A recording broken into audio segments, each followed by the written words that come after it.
employees effectively have 40% of the year off. So do they have it easy? Now, I'm not saying they do, just to get us started. You can be the judge of that. But if you think about it, 104 days for the weekends, there's 20 annual leave days, there's 10 sick days, there's 11 public holidays, and there's one regional holiday. I believe if you add all of those together and divide that by 365, you'll get a clean round 40%. Yet we've all been told people don't have balance. What about balance? Maybe that's a topic for another day on its own as well. But this is probably quite confronting for you as an employee, but both an employee and an employer, because not many people actually think about how many days that we have. Now, instantly, this is a convo that will trigger a lot of people, because we live in a world of not working hard, or that we already work hard and we're frustrated by how hard we're working and not being able to buy properties and things like that. But when I was a young fella, I noticed that one of the ways to increase my income was by using my time to earn more money. So sometimes I would work on weekends, sometimes I would do a shift on a public holiday and get time and a half. And one thing that I was taught from an early age was that if you're willing to work when others aren't, you'll always get ahead. And I then went to a school where our motto was nothing gained without hard work, so I thought it was very normal. Now, carry that forward to my current life and all of the ventures that I've done by the age of 37, which I talk more about in keepthechange.co.nz's money mails that go out every Friday at 9 a.m. and the podcast that I put out. So for context, if you want to go and check those out and learn more about them. I've always worked on weekends. I used to work on a weekend as an employee, and I just kind of thought it was normal. Now, what I've come to learn is that no, that is not normal, and that's not what people want to do. However, if you're struggling, or if you do need more cash, it's definitely a lever that you want to think about, because even if you do one extra day of work a year, so if you work one of those 104 days a year, and you make $200 after tax, and you put that into the S&P 500 and you invest that for 30 years, and you do that every year, you're going to have 19 grand. So you're going to put 6K in, you're going to end up with about $19,000. Now, instantly, of course, oh, what's 19 grand going to be worth? I don't know. Like, it might be worth a funeral. It might be worth paying for your kids to go to school. It might be worth paying for a medical emergency, having a good sum of cash there that you don't have to worry about money. I don't know. Like, fuck knows what it's going to be worth. Maybe you've got to figure that out, and you've got to figure out why you don't want to do it. Because I think it's easy for people to work hard, that I deal with, when they know what their goals are and what it is that they want to achieve, and then they have a crack at it. And not everybody's going to do that. Now, let's get back to the 104 days and then the 11 and the instantly, so you get the argument like, you don't get 10 sick days, nobody takes that, but some people do. Some people, I ever heard the saying, oh sure, I took a sickie.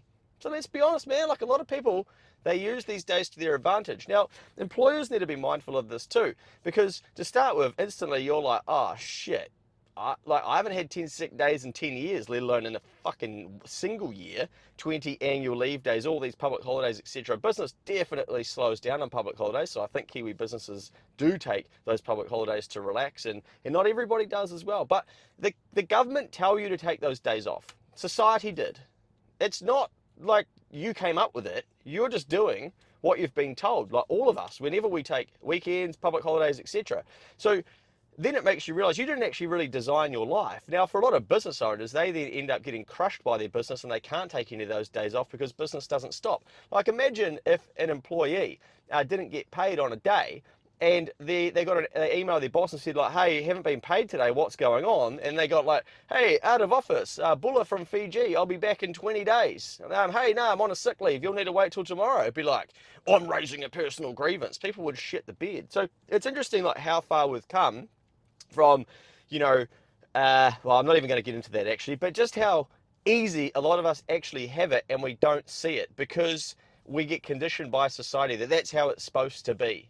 But who says? Like, where did that come from? And then people who don't want to work and don't want to push harder, when they see people that do like working, and therefore can work more, they say, oh, you're working harder, of course you're going to do better, etc. But maybe they like doing it. So maybe if you did like what you were doing, you would do a bit more of it too, and you would get further ahead. So I'm always a big advocate for doing work that you like doing, because I think we always work. We work right through to the day that we die, whether it's looking after kids, doing our career, etc. We've got to like that because we put a lot of time into it, and everything is a form of work. So that's probably part of like what we're here for and purpose. And so surely we want to enjoy what it is that we're doing.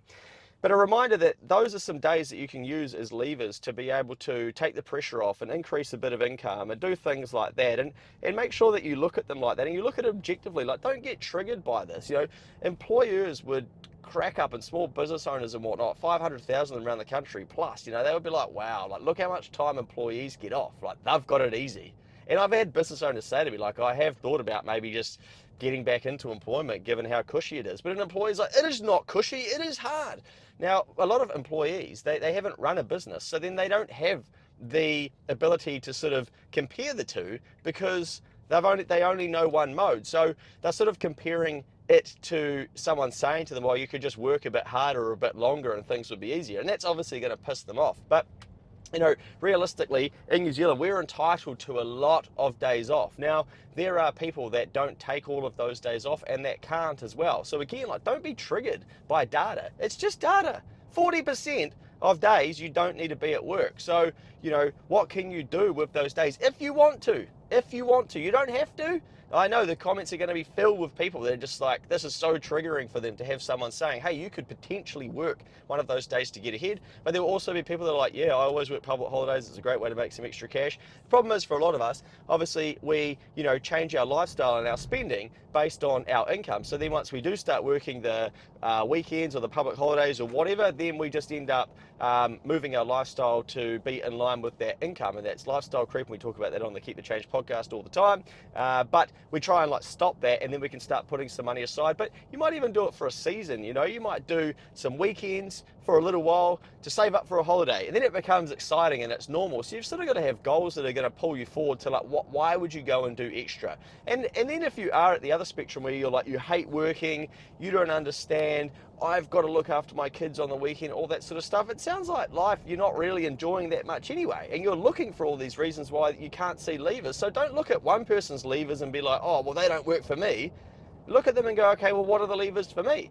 But if you hate working that much, then you've got to design a life to go, how am I going to get out of this? Like, what am I going to do so that I don't have to work? Because you hate it, not me, and like not other people. You're the one that's got the problem with it, telling people online. So build a plan so that you don't have to do it forever. And thousands of people have done that. Hundreds of thousands of people have done that. So why don't you believe that you can't as well? But first, like, you've got to want to, and you've got to have a desire to, and you've got to then have the stickability. But unfortunately, what you'll learn is when you go to do that, you'll realize it requires a lot of hard work.